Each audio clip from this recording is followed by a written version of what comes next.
अपात्र लाडकीकडून पैसे वसूल करणार नाही असं मुख्यमंत्री देवेंद्र फडणवीस यांनी सांगितलंय। महिला म्हणून पैसे लाटणाऱ्या पुरुषांकडून मात्र वसुली केली जाणार आहे। 14,000 पुरुषांकडून वसुली केली जाईल। ई-केवायसी नंतर 80 लाख महिला अपात्र झाल्यात, तर ई-केवायसीची प्रक्रिया पुन्हा एकदा सुरू करण्याची तयारी असल्याचं मतही त्यांनी व्यक्त केलेलं आहे।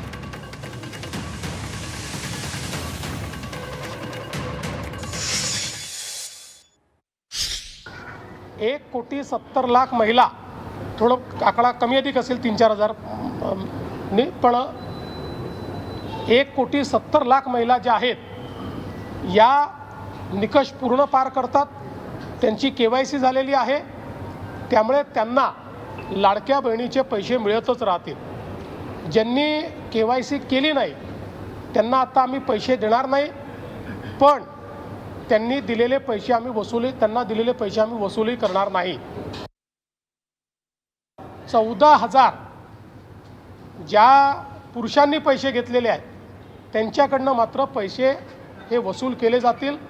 त्यामुळे नीट सायंटिफिक प्रोसेसने या सगळ्या गोष्टी केल्या आहेत आणि आजही यांच्यापैकी कोणी जर केवायसी करणार असेल तर आम्ही विंडो ओपन करायला तयार आहोत आणि त्यांना लाभ द्यायला तयार आहोत।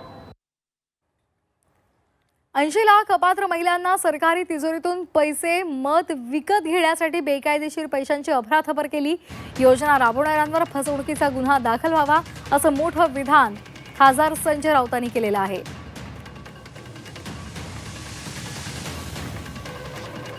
तर संजय राऊतांनी या संदर्भात एक मोठं विधान केलेलं आहे।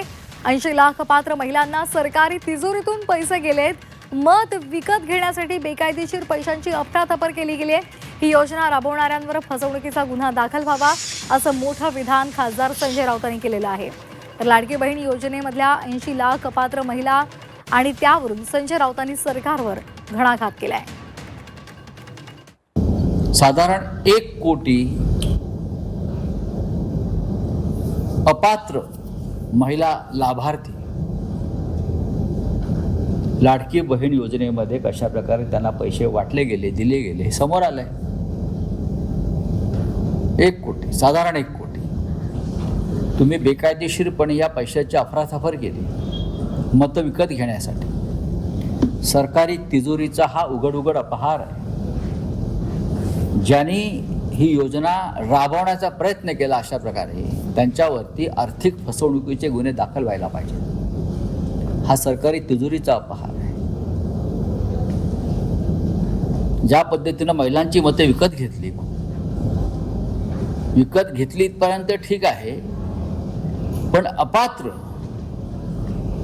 80 लाखाच्या वर अपात्र महिलांना तुम्ही सरकारी तिजोरीतून पैसे दिले, ते आता सिद्ध झालेलं आहे। मग हा कोणावर तुम्ही गुन्हा दाखल करणार? तत्कालीन मुख्यमंत्री एकनाथ शिंदे आणि 2 उपमुख्यमंत्री, हे त्रिकूट जे होतं त्यांच्यावरती सरकारी तिजोरीतल्या पैशाच्या अपहाराचा गुन्हा दाखल होणं गरजेचं।